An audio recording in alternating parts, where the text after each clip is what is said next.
All right, in today's segment, I'd like to show you something called Living by the Sword. This is the home of a City of Austin code employee who recently went through several neighborhoods and went up and down the street and wrote many homeowners up for alleged code violations for not having permits in place or expired permits. This guy has been with the department for quite a while. He is, I guess, not a bad guy. He's just a tool of the machine who wants to try to make records better than we used to keep them. And unfortunately, that means dragging people through the process. So I decided if you're going to live by the sword, let's see how you fare. So this is his house. It's in North Austin. Didn't take long to find him in the Travis County Appraisal District records, find his home. So I did an open records request for his property to ensure that he had all of the proper permits in place, even though he didn't buy this home until just a few years ago. So I went to the city's website. Now I blacked out the address here. I don't want anybody to harass this guy again. He is just a city employee doing what he's been told to do, although in this case he kind of went off the reservation a little bit. There is a code violation at his home that was resolved and closed, but the only permits the city shows was a water tap and a sewer tap that were applied for in 1979. However, they are expired. This is one of the things that he wrote people up for, was for expired permits. So I did an open records request because how dare he go after somebody for expired permits when he himself have permits at his house? The city's stand is the violations go with the property and not with the person responsible. So let's see what happens. So I did an public open records request. Anybody can do one of these things. You just have to be specific on what you're asking for.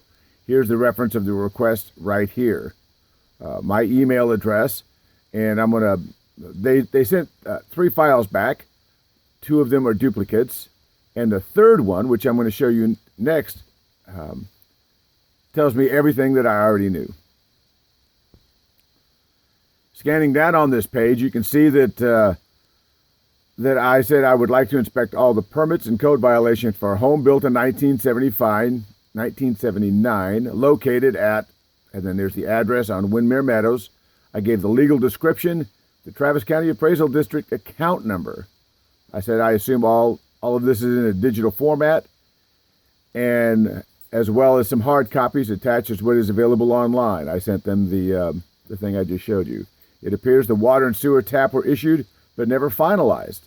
It fails to show any framing, plumbing, mechanical, electrical permits, but yet the home is standing on this lot. One would assume with the age of the home there would be permits to replace the air conditioning units, the hot water heater, but there is little to go online. I'm retired, will come to the city location for inspections. Together, we make Austin better. That's a little dig on the codes line. So let me show you what they sent me. Okay, this is very typical. This is the only permit. This is all the permits the city of Austin has for that home. Now I've used a highlighter and digitally removed the address here, but I assure you it is the house in question. This one piece of paper, this is something that was typed up by the builder, and that's all they have. There is no plumbing, there's no mechanical, there's no electrical, there's no framing permits, there's no site plan, there's no certificate of occupancy. This is what the city has from 1979. The homes on Forest Oaks were built about the same time frame, but yet this inspector went online, could not find any permits, and decided that these people were in violation of city codes. It actually shows the sewer tap record number and the water tap record number, but unfortunately, they were never inspected, so the whole property is in violation of city codes. Now, I've turned this into the code department, and I think they're going to realize, they've already realized, that the way they keep records now is not the way they kept records, even back as far as 1979. So, are we going to go to every home in the city of Austin and require that people get site plans and plumbing, electrical, and all the other permits? No, we're not going to do that. This is the tool that we use to demonstrate to the city of Ausin that if you're going to live by the sword, you have to die by the sword in a sense. This whole process needs to just die and go away. I've done this years ago. I showed them that their police stations, fire stations, all the public swimming pools, it was all done in this format. You cannot go back in time and hold a current property owner responsible for the actions of a previous property owner. It's against the law. You cannot file charges.